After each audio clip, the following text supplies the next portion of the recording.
politics, long-haired weirdos, short-haired weirdos, vandals, hooligans. The government, hug the government, love the government, hug the government, love. Welcome to the Politics Guys. I'm Trey Orndorff, a political scientist at Oklahoma Christian University, and I'm joined by Michael Levy, a political scientist. Michael, welcome to the show.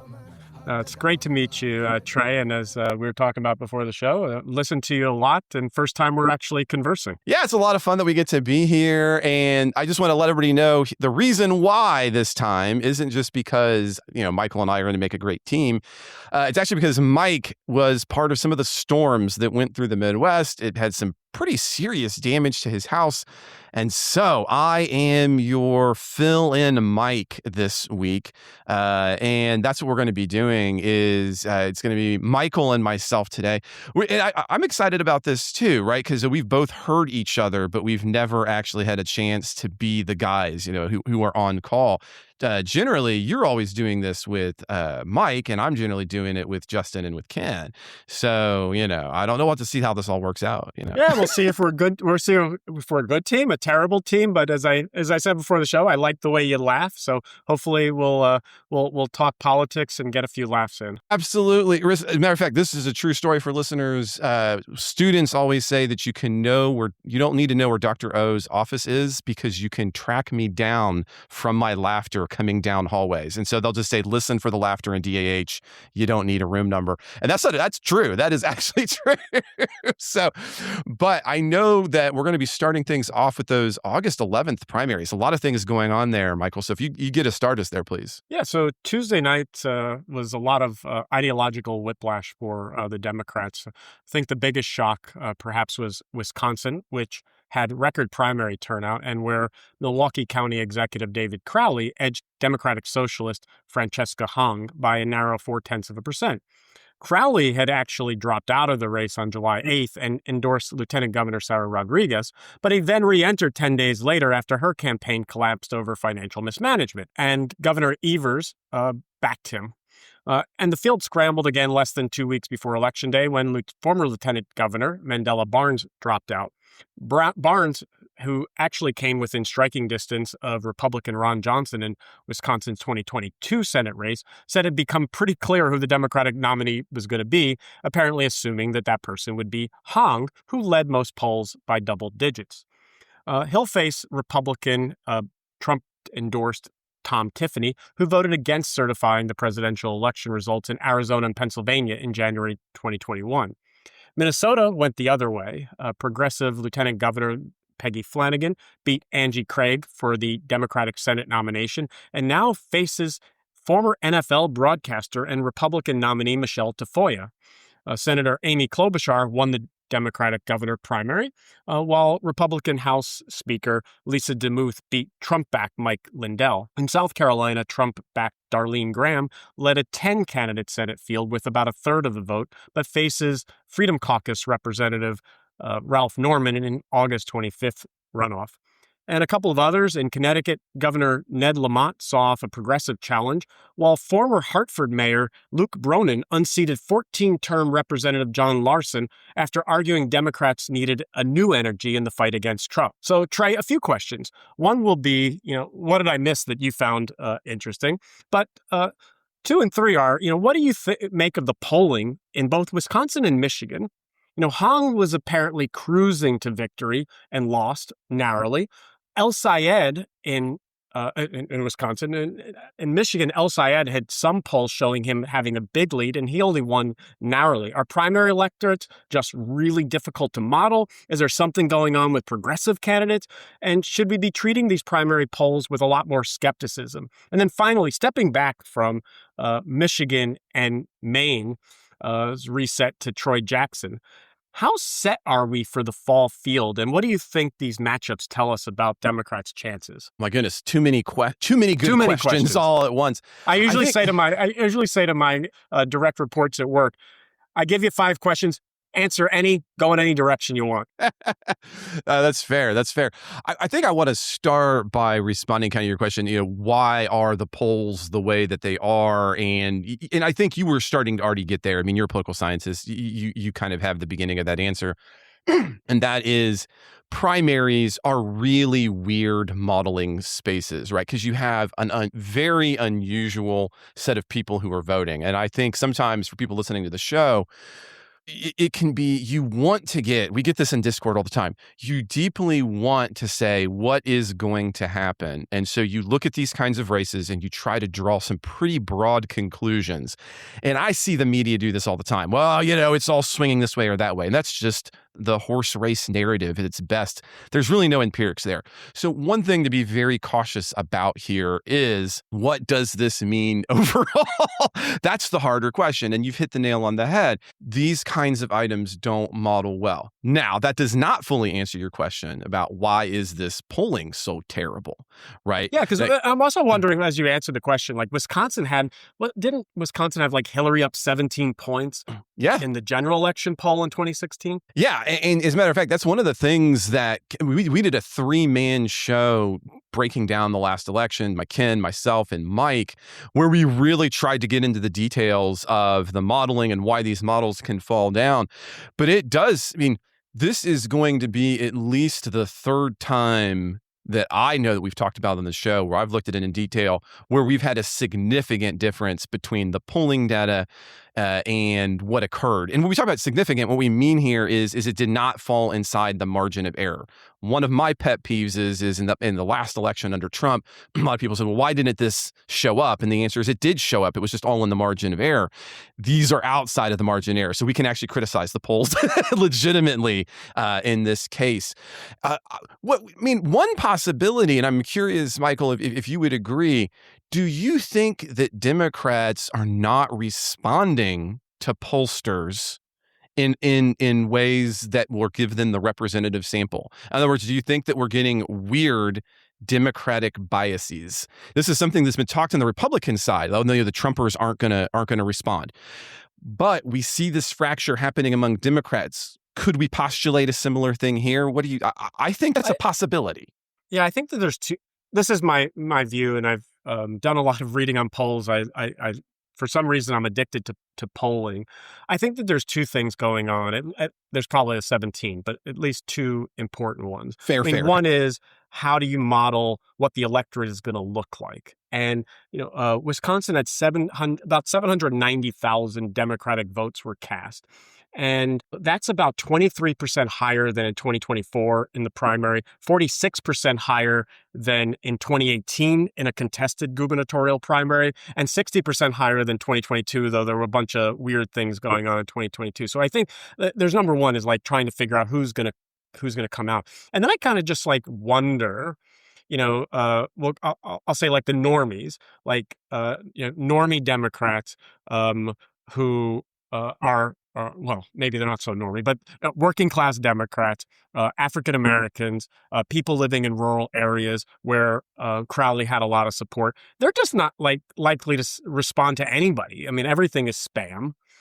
Whereas progressive, college-educated are much more likely to respond to polls. So I think that there's something going on with like modeling who's going to actually come out and vote, because she actually hit probably her target as to what the raw vote totals that she wanted. I think Crowley overperformed. I absolutely agree with you. I think another little piece of that you're getting there are new technologies that make polling more difficult to do. So, for example, iPhones come baked today with the ability to screen calls. And I say I'm in that group. I do too.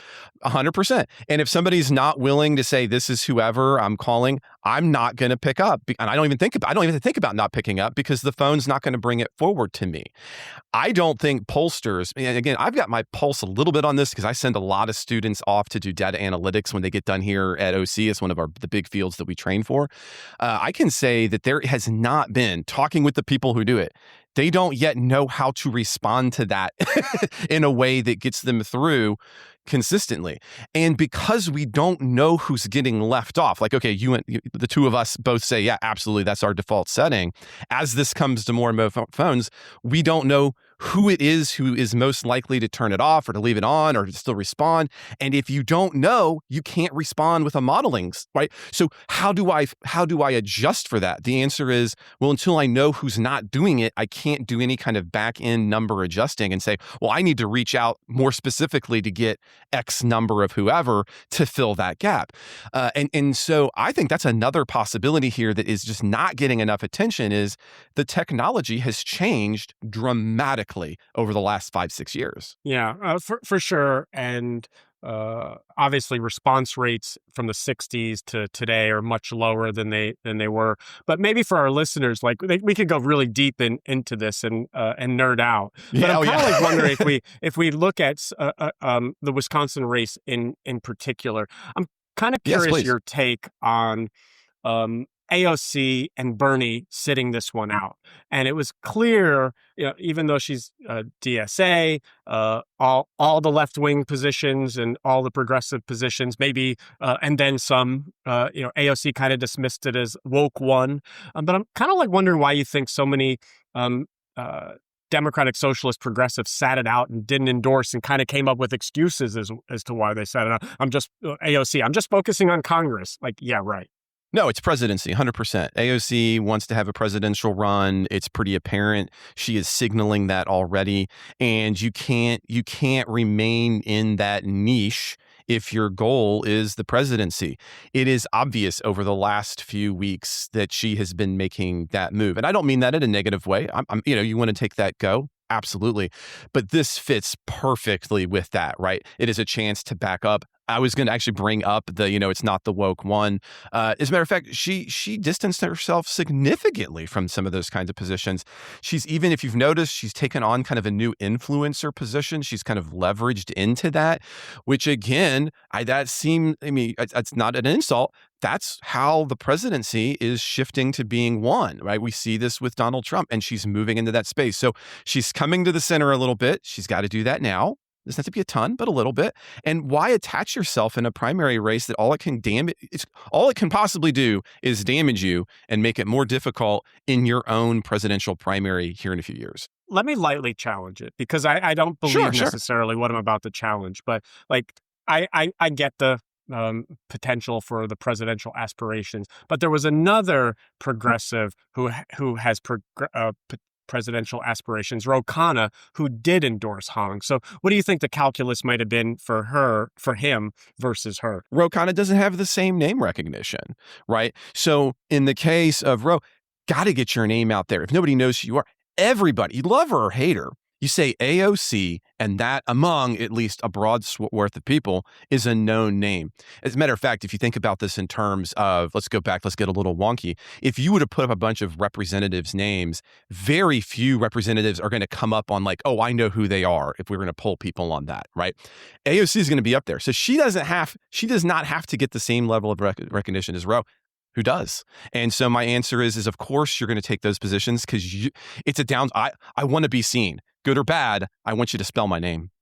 That's my take. So I'm curious on South Carolina, and maybe we haven't exhausted Wisconsin yet, but I was, after the results came in, I was trying to figure out for myself, was 32% for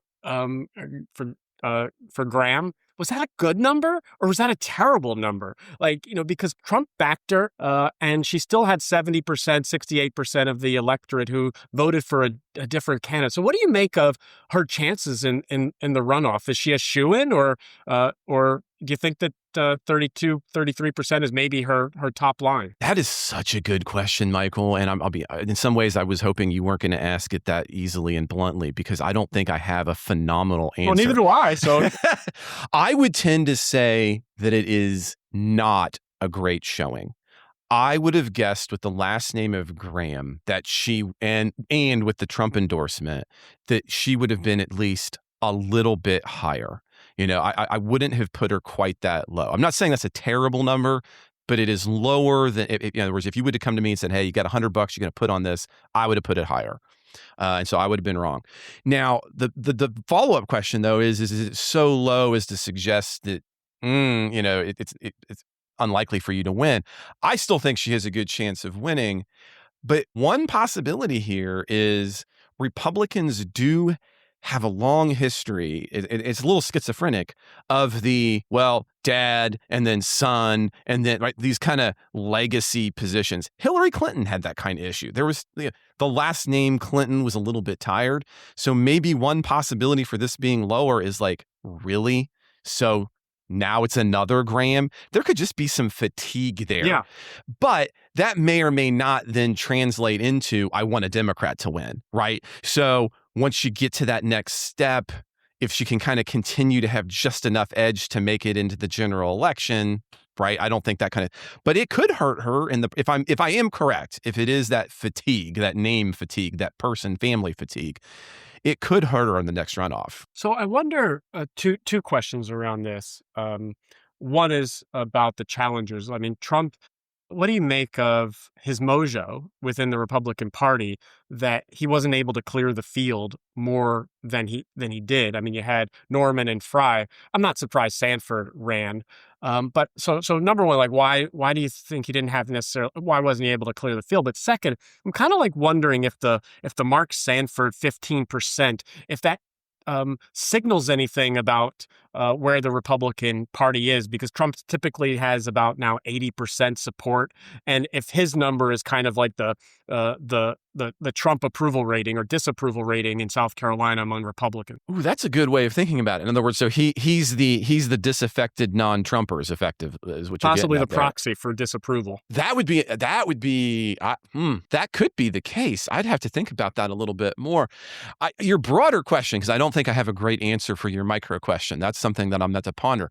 But your macro question about Trump is a good one. And in part, Trump has now been around for so long. If you take a look, there was some recent research. If you take a look at the House as it stands right now, today, you have a House that is almost entirely a post-Trump House. From first, and I don't mean that, careful listeners, we're talking about when he initially gets into the fray back in 2016. So the era, and because he loses and runs again, the Trump era hangs on longer because he can run again, right? He's still a viable candidate. We're finally starting to get to the point where if we as political scientists are right, he's going to start no matter what he does, right? So he could be the best president of all time, do everything perfectly, but his ability to continue to play kingmaker just empirically declines as he gets close to the end of his second term. And and again, we're not there yet, but we're certainly at that point where you can see that show up in the data. I think what we're starting to see, but it feels a little bit unusual because he's been around so long, right? You're used to a president either coming in 4 years, gone, or 8 years, done, right? This is going long. So I think it feels weird to people, but I think it's following a normal pattern, which is he's in that sort of kind of phase. It carries some weight, but not as much as it did. And 2 years from now, we're going to see that happen again, right?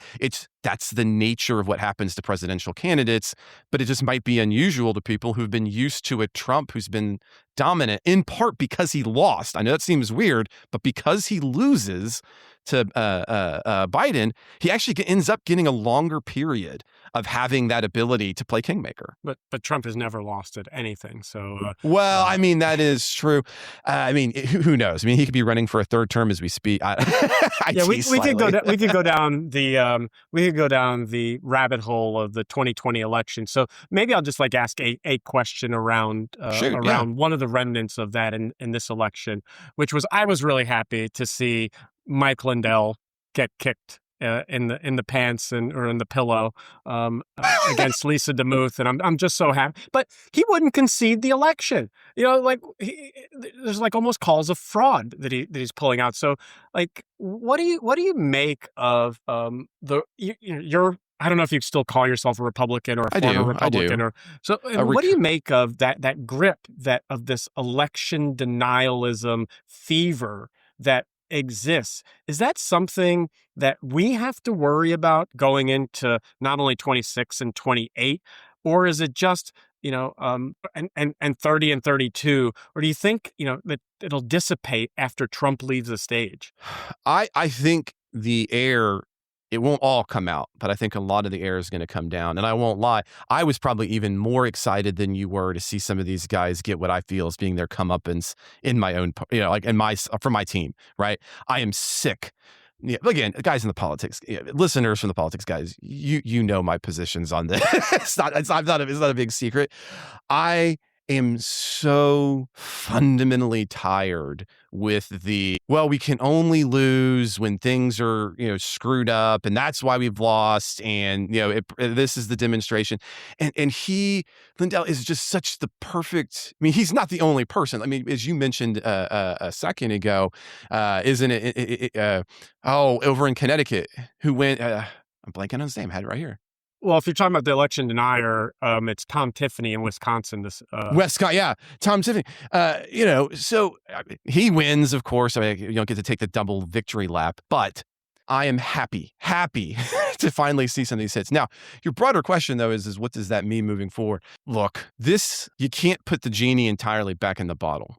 This kind of language, this kind of rhetoric is going to be a part of elections moving forward. The question that is more important for democracy is it a periphery question that exists because it's just in the vocabulary? Or is it more seriously a position in that we're going to see elections where individuals again seek to not certify elections in particular states or send quote unquote alternative electors a ballot? That's the fundamental question. And I think the air is coming out of the room for that. I actually have some optimism on that front. Be clear, I don't think that this language goes away all the way, but I think that air is coming out of it a little bit. Yeah, I wish I had your optimism, only in the sense I was happy, surprised and happy in Hungary that Viktor Orban accepted defeat, right? Like, because I was almost expecting, even with a resounding loss, that you would be able to claim fraud or cheating or whatever. And I worry about 2028 primarily because people on my side say, well, the Democrats have to win by such a large margin so that it's, fraud proof. I don't think that matters, right? Like, Trump lost a popular vote, but won the Electoral College in 2016. He's still complaining that he really won it. And so, like, I worry about, like, I mean, who knows what his mental and physical state is going to be in 2028, but and his care, right? Like, I'm sure for Trump, it only matters if his son is on the ballot as the nominee, and a lot less so if it's Vance, Rubio, or somebody else. But I still worry about that. What happens when? I mean, it's easy when the Republicans win because then there's never any fraud. It's harder when, or there is fraud because the Democrats are still trying to cook the book, but just weren't smart enough to be able to do it. They can sort of do it, but they fail from time to time because of something dark side. But the other bit here, have you ever watched? This seems like an aside, but I actually mean it as a point. Have you ever watched the show King of the Hill? I have seen it, but not probably for 10 or 15 years. Okay, phenomenal show, hilarious. It actually got redone recently. I think one of the best redone shows, but they're just continuing it on. And one of the main characters in that show is a guy named Dale Gribble. And so he ends up running on an election denier platform, apparently in the past, and he wins. And so he ends up abdicating his own win because he realizes that the only way that a guy like him wins is through the fraud. So he decides that he's an election denier. And I say that, and I laugh a little bit to say, as I think without the centralizing voice of Trump, I don't think the Lindells of the world are going to be able to have the force. They're going to splinter, and it's going to become all of these other little crazinesses, these internal crazinesses. And for an example of that, because I know listeners might say, well, come on, Trey, that might not be the case. I said, well, let's take a look at the turning point universe in the wake of the tragic assassination of Kirk, right? They're still over there not doing what they used to do because they're too busy fighting with each other about all the conspiracy theories about Kirk. And they've splintered into 14 different ways. And I use that as an honest example. And I think Dale Gribble, ironically, is a fictitious Onyx kind of typology of what's going to happen in a post-Trump world. Not all of those voices go away, but they end up fighting and running away, and there's no centralizing for them, and so they become less meaningful. And so that's why I have some optimism for you, Michael.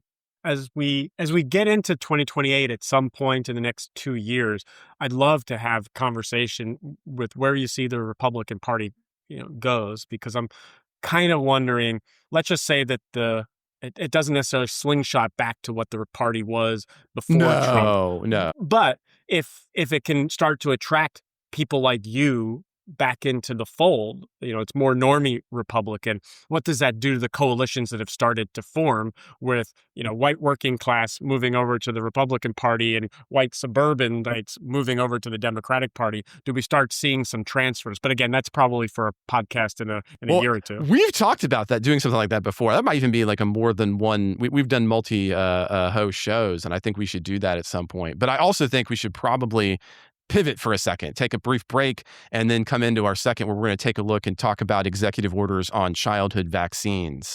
Well, Michael, welcome back. I want to get us started by thinking about what happened this past Monday. So this past Monday, President Trump signed an executive order entitled Delivering Gold Standard Childhood Vaccine Recommendations. Okay, well, that sounds like a good thing.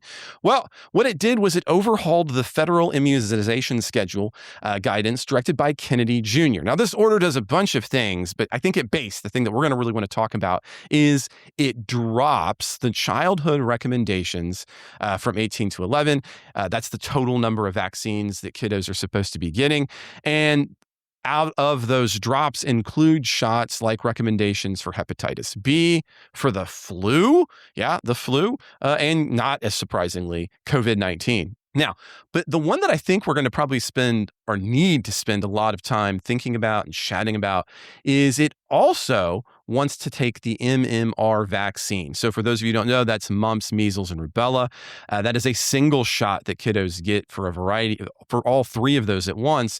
And the order directs that they be pushed into 3 separate shots at 3 separate visits. I just want to be clear, as a guy with 3 kiddos himself and who looks at this kind of stuff, there is no such thing that exists now. So it is actually advocating for 3 shots that do not exist. You can't get those. Have not been tested.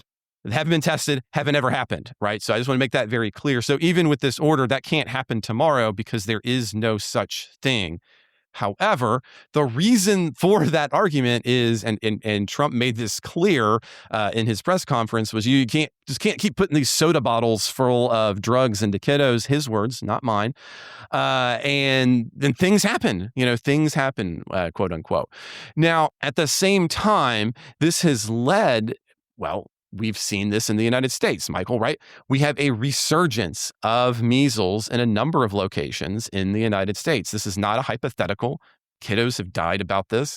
As a matter of fact, in response to this executive order, the American Academy of Pediatrics and WHO, and even sometimes cowardly Senator Bill Cassidy, publicly called the orders wrong. Well, good job on that front. I wish you would have done more early, Senator. But be that as it may, the executive order is primarily an attempt to bypass the courts after earlier in the year a federal judge had stopped, or stayed is the technical term here, a similar CDC schedule change.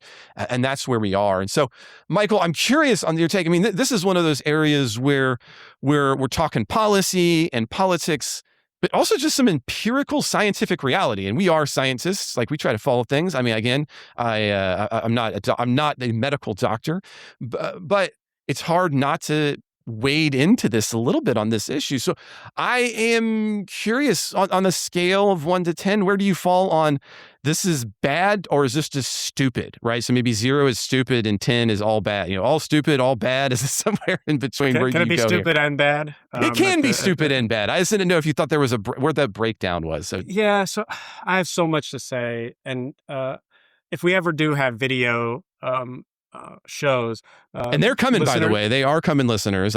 Yes, listeners would have seen me shaking my head in kind of disgust at the quote that you raised.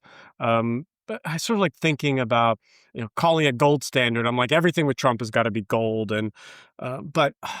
Including immigration cards. You can get your gold immigration cards for just $1 million. I wish I was teasing. True story. Yeah. I mean, and then you brought up Bill Cassidy. And I think there's a through line with Bill Cassidy and his profile in cowardice, between putting him, being the decisive vote for RFK Jr. becoming Secretary of HHS, even though he knew this was going to happen. And at that time, he was at least worried about his senatorial seat. And then this past week or 2 weeks ago, whatever it was, he was the decisive vote in putting Todd Blanche as Attorney General, even though he knows what Todd Blanche has done and that there's no way he should be in spitting distance of an appointment to the highest judicial office in the land, or as Attorney General. But going back to the lawyer is what you mean there. Lawyer, yeah. But going back to the broader question about the vaccines, I don't know if you caught the interview that RFK Jr. did with Dana Bash on CNN, but super contentious interview. And he's like, you're not I can't remember if it was you're not a health professional or you're not a scientist. And she just, claps back at him. Neither are you. I mean, what they're doing is it's ideology masquerading as science, and taking unproven charges of linkages between MMR and these massively negative side effects, making up lies about these soda cans full of vaccines when we know it's just a fraction of a teaspoon that is actually going into the arms of our kids.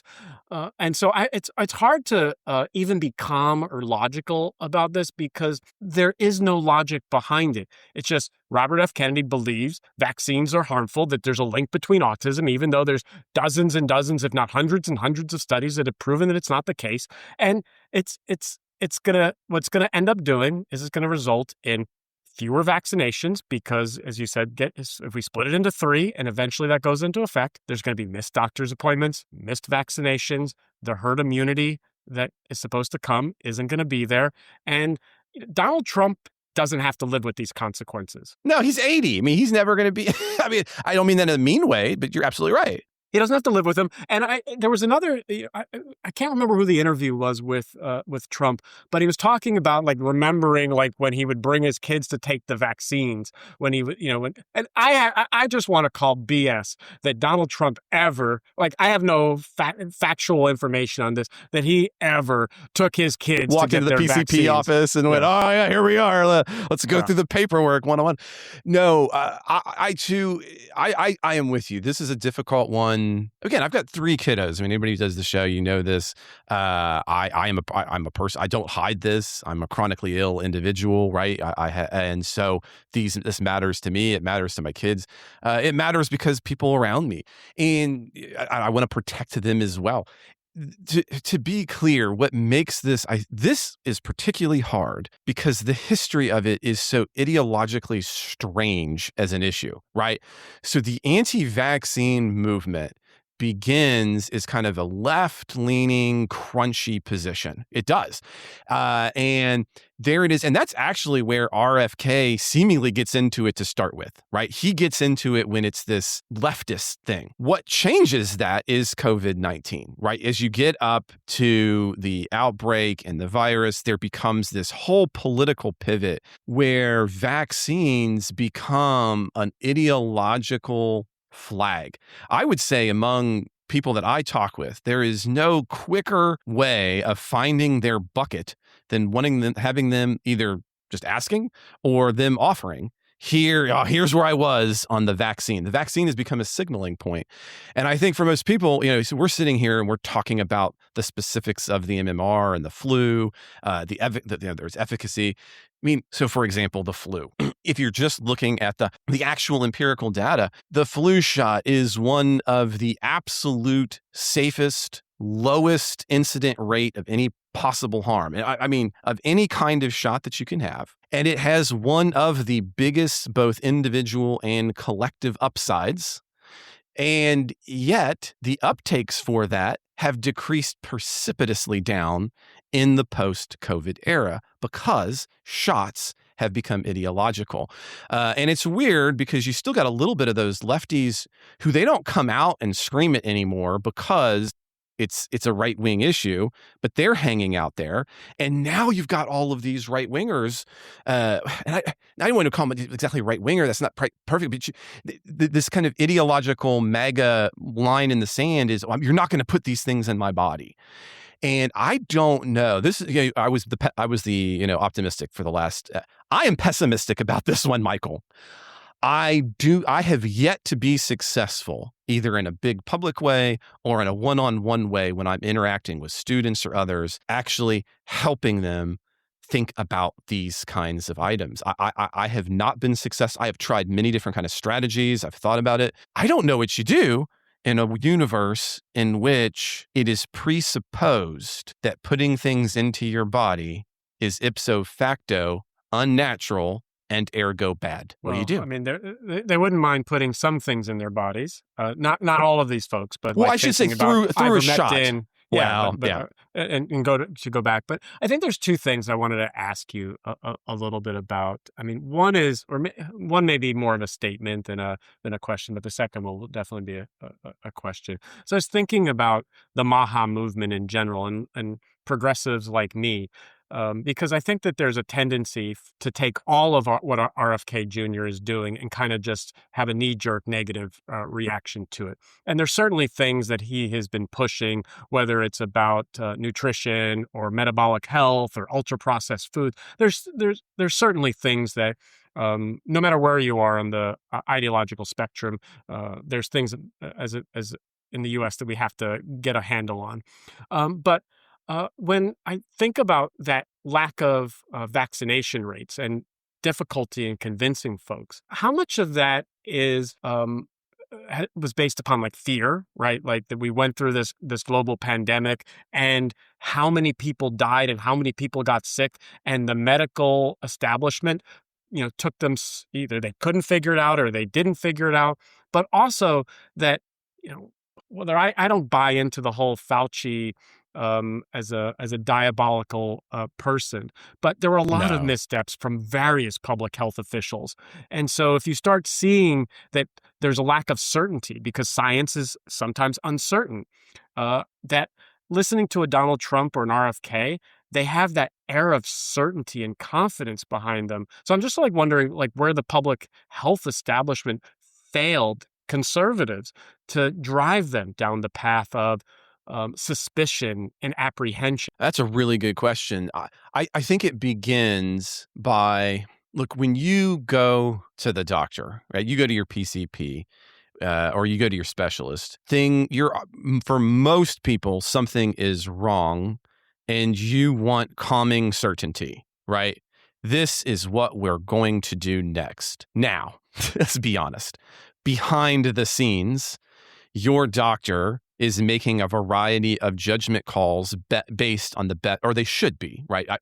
Good doctors are making the best recommendations they can on the basis of the information that we have at that time and as it moves forward. But you're absolutely right. It's a little bit, but you don't want to go to I've had moments like these where you go and the doctor says, well, we've got two options. And I go, cool. What do I do with that, right? I don't have the data. But the problem is there might not actually be always perfect answers. I think because of the nature of that kind of training, public health officials tend to want to give stable, best consistent advice. And I get that. The problem, though, is that when you have something so large and so big, and then after the fact, people, they want to second guess all of it. And they go, well, why didn't you fill in the blank? I mean, I could give 100 things. And the answer is, well, I'm actually going to say for the most part, as you were kind of saying there with Fauci, I don't think he's some boogeyman in the background who was doing evil things. He was trying to do what a doctor does, which is, here's what we're going to do. And was every one of those perfect? Absolutely not. But no more or less than but I think that actually eroded people's trust. And that's because they want there to be definitive right answers every time. And that doesn't always happen. And I don't know what you do about that in public health to fix that perfectly. I honestly don't have an answer to that part. Yeah, and the U.S. was obviously Trump was very unlucky, and I'm putting that in air quotes, that COVID happened on his watch because I think it's obvious that of any of our past presidents that I can think of, at least in my lifetime, none would have handled it as poorly as he handled it. But I also wonder when we're looking at not just these EOs on vaccinations, but if we kind of like zoom out and what's going on with science funding and medical research, that again we sort of like talked about Trump being 80 and not having to live with some of these consequences, but we know another outbreak of something is going to happen at some point. It's just like I live along the San Andreas Fault. We know it's going to come. Is it going to be in a year? Is it going to be in 50 years? But it's coming. Is like, how do we not hollow out the medical research? And it's not just coming. It's not just coming in the natural way. Here in the Journal of Nature, just this most recent issue, one of the big takeaways was a whole new process, for good reason, to create ways of going after antibiotic-resistant viruses and stuff, bacteria and stuff, right? They can get at this now. That's not my area. And the way they were able to do it was they were actually using specialized large language models to make that possible. So what we know, I mean, like you're saying this, I mean, this was already the case, but we're actually kind of almost poking the fault in a way. And I'm not saying we ought not to. There's good reasons potentially to use these tools to try. I mean, again, one of the big reasons that people die in hospitals is because we don't, these things can't be treated. So I'm not saying it's bad, but that means that these things can exist in ways that didn't exist even 3 years ago. 4 years ago. So you're absolutely right. It is only accelerating the risk that this kind of situation can and will occur again. And that's what's going to make this difficult. And the thing that worries me, I already told you, I'm the pessimist here, right? The thing that worries me is if that happens at the same time as we've got 4 major measles outbreaks in the United States, that just means even more people are going to die because they're in these immunocompromised states because they were already not ready for what they had. And again, I wish, for listeners, I always like to be the guy. I'm an optimistic dude most of the time. I have yet to be successful, either intellectually or pragmatically on any level, in trying to really help people think through this. I had a very well-intentioned student here in my office last year and could not believe that there were no such things as chemtrails that were altering people. And she saw that as interacting with this whole vaccine stuff, right? And, whoa, what do you do, right? And again, I recognize for listeners, if you're listening to this show, you're probably not going around most of the time going, I don't know about those chemtrails, but it's a non-zero number of people. And it's people that right? Again, I could reach out to them. And it's easier for them to find each other. If we're talking about the tinfoil hats of 50, 60 years ago, when we didn't have social media, internet, that there was always these, I'll call them crackpots because I'm not your student, but in general, like holding crackpot views about or the people, things. I would call the crackpots the people who are putting those views out there. I think the people who get them, I want to be very careful about that. I like that you're talking about that. Just because you've fallen prey to conspiratorial thinking does not make you a crackpot. What I would say, and let's make it maybe a little more technical, the people I'm worried about are the ones who are purposefully in the first instance putting these kinds of things out into the world, not the receivers. And that gets a little messy in social media. I'm a communication scholar. However, I mean, they're more or less origin points. Those are the true crackpots I think you're talking about here that we got to worry about, or what we might call them the origin points of these kinds of theories, quote unquote. I'll agree and disagree. I agree with the distinction. I think just thinking about the receptiveness and the legions of people who might buy into something, and then how the number of crackpots at the top can start to multiply, and you start to have these kind of movements. Because I'm thinking like January 6th doesn't happen without Donald Trump, but there could be somebody else who could take up the mantle of Donald Trump. Would the people follow? Maybe or maybe not, but they've already been preconditioned to believe what they already believe. So I don't know. And Well, and I mean, we don't have time. This would be something else we could do. You were talking about something larger we can do in the era of short form video and the way, again, this is getting into my area of specialty.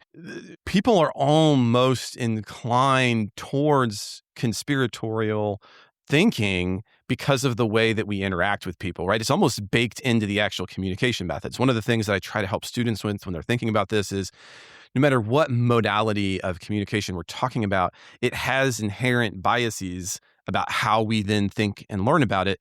And we're still working on this, early science. We're still figuring all the details out.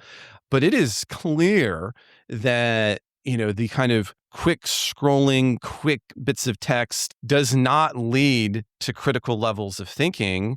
It leads to these kinds of quick emotional appeals that become long ingrained, and it's difficult. And then trying to approach that with what you would think of as being kind of empirical data is not successful, not always because the person is stupid or whatever. It's because they've already been kind of the actual mode of like listening to this episode is going to take you a ton of time. It's not going to be nearly the dopamine hit. It's going through your TikToks. And so, right, it's a different, so we got to get there too. But we've probably gone too far on this as well. Any last thoughts on the vaccines before we move forward, Michael? No, let's go ahead and move forward. Okay. Well, then, friend, let's take a look next at the 1-year anniversary on the National Guard deployment when we come back. So, Michael, this past Tuesday, August 11th, is the 1-year anniversary of domestic military presence in the nation's capital. Back in 2025, Trump declared an emergency in Washington, D.C. He federalized the city's police force and deployed National Guard troops to patrol the streets. The White House is playing this anniversary up as a major win, pointing out 16,000 arrests, 2,000 firearms seized, and as a victory, basically, of what was called the Make DC Safe and Beautiful Task Force. Now, the question that we're going to need to deal with here, though, is does that actually fit empirical reality? The ACLU points out that violent crime in the D.C. area was already at a 30-year low before National Guard troops arrived. And here's something I want to chat about a lot.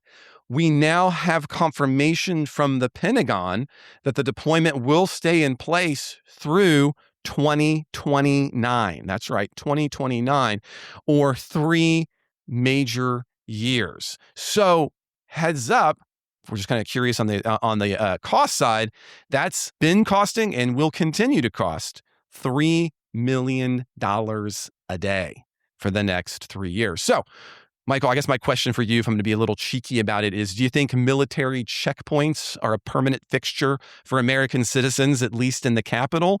Or is this something we can roll back? What do you think?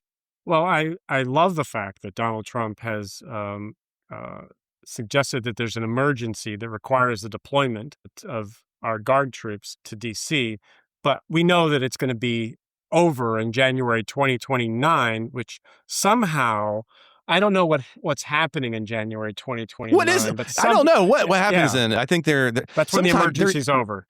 Yeah, I mean, there used to be questions about that on a test, a kind of a controversial test. But anyway, exactly. Yeah. But I want to start with the strongest argument for the deployment. First off, because I don't think that progressives help themselves by waving it all away. I mean, crime in Washington is down. Homicides are down about 37% so far this year.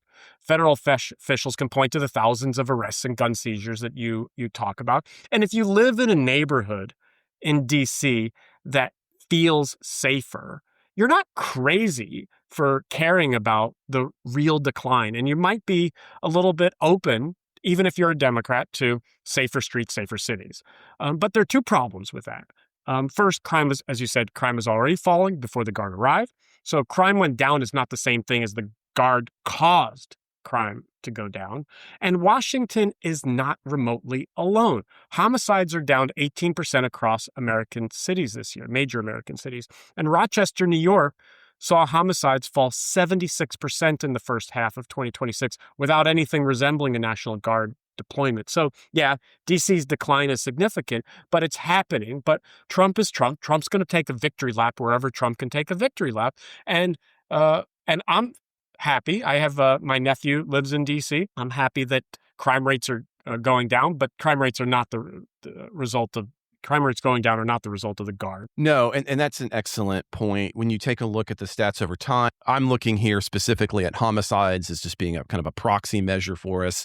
Their historic low are in 2012 when you have 88 homicides. But you're right. I mean, this is a trend where in the 90s, we were averaging between 400 and 500 homicides in DC, on average. That's where you were getting it. So all of this is lower. Just a quick story. Like the first time I ever went to the APSA, the American Political Science Association, I think it was maybe 1992 or 1993. It was held at the Washington Hilton, where Reagan, the assassination attempted on Reagan. And, it was not a safe city. And, you were concerned about going to certain areas, and not that you're not concerned in going to certain areas, but it was much worse in the 90s than it is today. And I don't think a lot of our younger listeners would appreciate going to New York City in the 80s or 90s versus in DC versus going today. No, as a matter of fact, crime rates are so much lower today than the 90s but man, if you were going back to the 80s, which is even more so, the 80s is one of the most in recent memory times, one of the most violent periods of kind of crime rate periods. I just want to be clear. But your question there, that's the key one, which is to say, what are the actual empirical mechanisms that are bringing those items down? And we could get to that, but it's certainly not possible that it's the Guard in full. Even we're going to grant it some kind of partial credit. Yeah, that could be a contributing factor. Yeah, it can't be in full because the trend was already in place prior to the intervention variable, i.e. the placement of the Guard, right? So could these things be down? Yes. Could it be, or maybe the other way to put it is are they down more than they would have been on the trajectory that they were prior to the Guard coming in? And that's where the rhetoric and the reality start to fall apart, right? Because that difference, I don't even know if we can really get at it in a 1 year time frame to say, oh, well, it's steeper than it should have been by X amount. I don't know.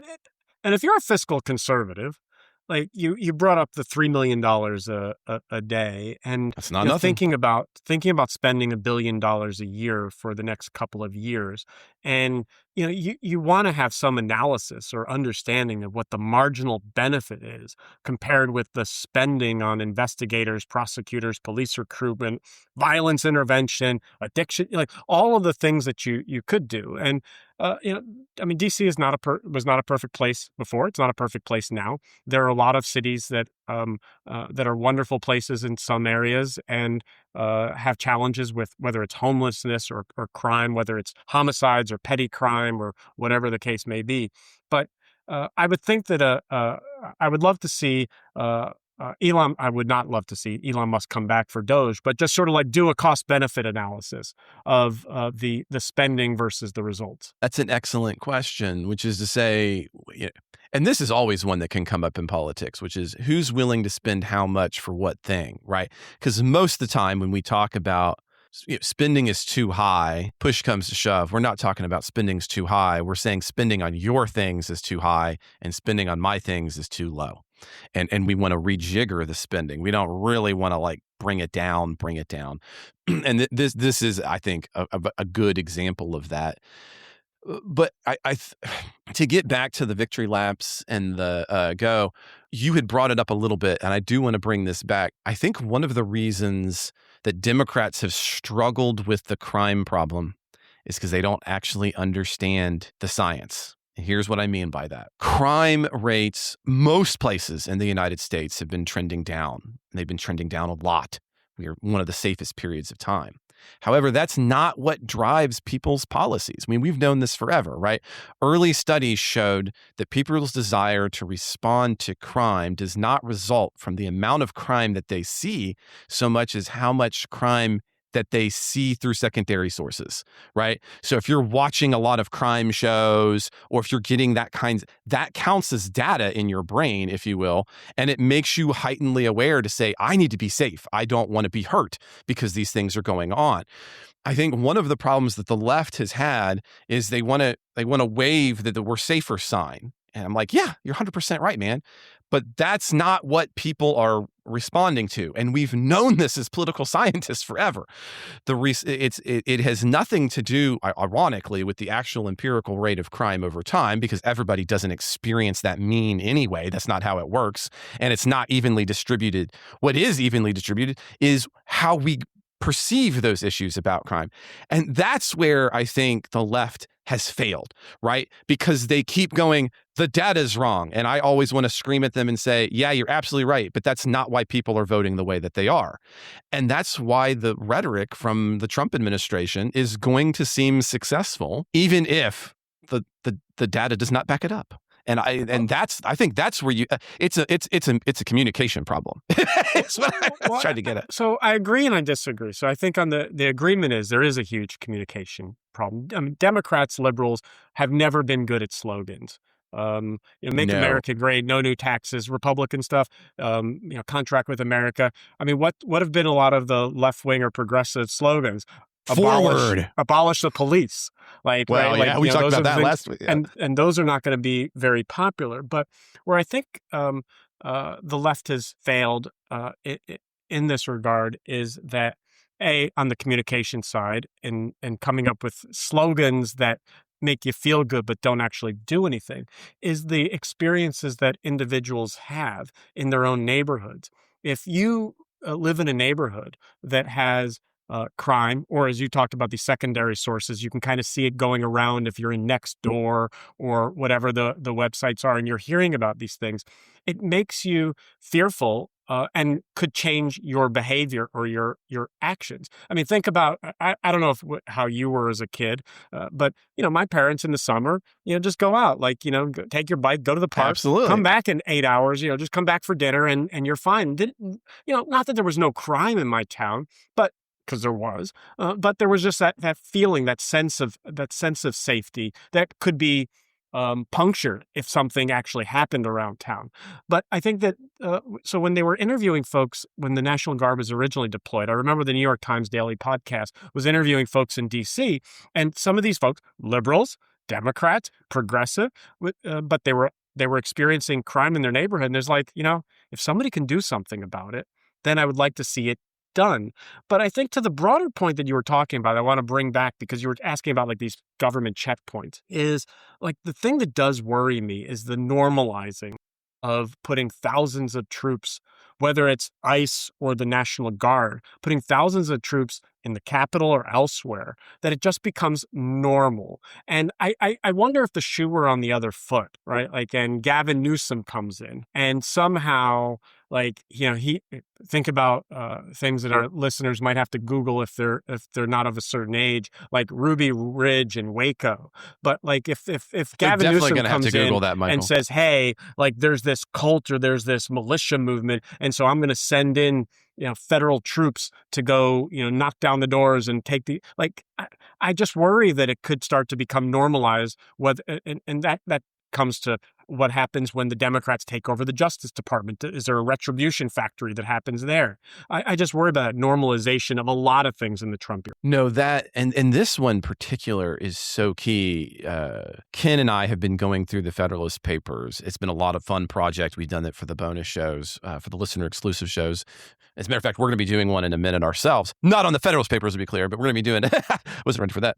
But I'm glad you bring that up, Michael, because one of the foundational principles of Americanness is the idea that we don't have a military that is internally focused, right?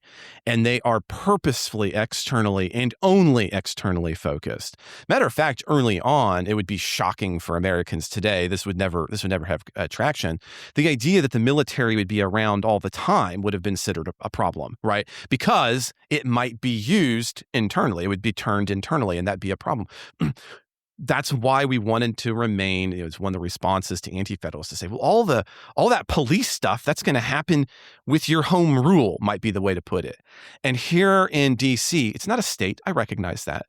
But by violating its home rule, I think that's the normalization thing that worries me even more, which is to say, if things are bad, however I'm going to classify that, so let's even just put aside the empirics of it, is the proper course of action to use the internal mechanisms that exist via our government and our police and our Constitution, or ought we to use the external facing military forces internally? That is the bridge that we need to be very thoughtful about, that we got to go back across that bridge. And the only thing I can say is it's going to take a lot of either, we talked about this before, it's going to take post-Trump Republicans and Democrats both coming together and saying, yeah, that was bad, even if it's not, explicitly, just coming out and jumping out on the rooftops, they're agreeing about it, but nobody's going to do that again. Like, nope, I won't. Are you going to support? No, and we're not going to do it again just because you did it, and we're all just going to move forward. Because you're right, if you get that kind of retribution moment, that becomes even more normalized now. Well, let's do it to Texas since we did it to DC, or pick your. I'm just picking a conservative. I don't want to necessarily go here, but I'm kind of wondering how we tie it to Trump's speech about election fraud from a couple of weeks ago, or whenever that was, during the summer, and about the troop commitment, and how that normalization, if we start seeing fraud, or making up fraud, or making up that illegals are trying to vote, about interfering in elections, or seizing ballot boxes on election night. Like, I don't want to go cataclysmic, but I do worry about that normalization, and how it's shifting the Overton window toward Trump's muscular perspective and conspiratorial perspective. Yeah, and the problem isn't even so much the conspiracy. I mean, it is a problem, but the conspiracy itself isn't so much the problem. It's the tool being used to address it, which violates all of these really important norm points. And so I don't disagree with you there on that, Michael, but I guess I'm ironically not as worried about, okay, if we're going to have some people who are going to be election deniers, I can't always change or change that, whatever. But as long as even the election deniers say, but we can't use these tools, right? And that seems funny on the one hand, but I mean that quite honestly, right?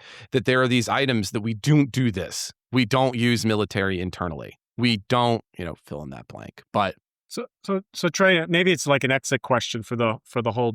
Yeah, because we do need to wrap session. things up. That's fair. That's fair. I'm kind of wondering. You started out where I think you were the optimist on the first issue of primaries and where we are going in post Trump world, and then of vaccines you were the pessimist. Where do you fall here? I'm more optimistic here. I'm more optimistic. I think this is actually one where post Trump Republicans and Democrats will be able to have a tacit truce to say no. And I think in part because it is such an ingrained item. I mean, I know it's weird. It got punctured and that changes things, but I'm very optimistic that we're not going to have, I can't envision a Democratic president coming. Okay, AOC, but I would not want AOC to be president. I'll just be honest, right? She's not going to hold the values that I hold dear, whatever. But let's say she wins. I have about 0% worry that she's going to say, you know what? Let's deploy the National Guard in fill in the blank. And as long as I think that can be the case and both sides can be there, I think I don't think we have to be as worried about this. Will we want to study this and think about it for the future? 100%. But I don't see this as the beginning of the end, if you will, right, for that go, even if it was the wrong thing to do very fundamentally.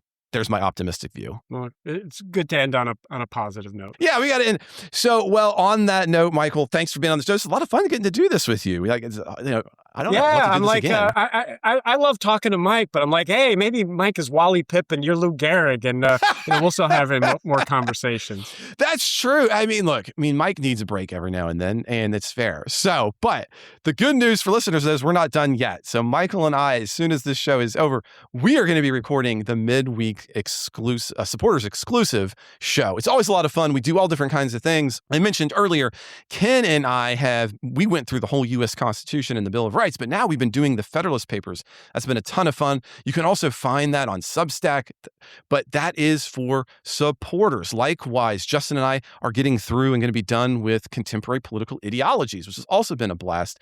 And then for us, Michael and I, we're going to be taking on additional stories that we didn't get to in the main show, and we'd love for you to be a part of that. It just takes a few minutes. Head down to the show notes, click on that now, and become a supporter of the Politics Guys. There's all different kinds of levels of support and all different kind of things that you can get. So just take a minute, head down to the show notes, and join today. You can get access to those midweek shows. You can also get access to our Discord and so much more. So instead of just listing it all, head there now. Now, if you're old school, maybe you want to go to the web, just head to politicsguys.com/support. That's right, politicsguys.com/support or patreon.com/politicsguys. You can support the show there as well. If you want to contact us, you can always reach us at mail@politicsguys.com, and we'll try to get back to you as quickly as we can. Additionally, if you're not in a financial place to be able to support the show right now, there's lots of other things you can do, like reach us at mail@politicsguys.com, and we can get you hooked up. And please don't forget to still share and review the show. It's a really big deal. Please do that now before you end the episode. But where I'm going to end things is by thanking our phenomenal executive producers. And they are Wilmer Moreno, Daniel Toe, Ryan Beasley, Derek Schmidt, Dakota Heath, Jason Chrysler, Dave Dean, Brian Matza, Jody Marie Miller, and Sean Fugit. We'll be back with a new episode next week. I hope you'll join us then. This podcast is part of the Democracy Group,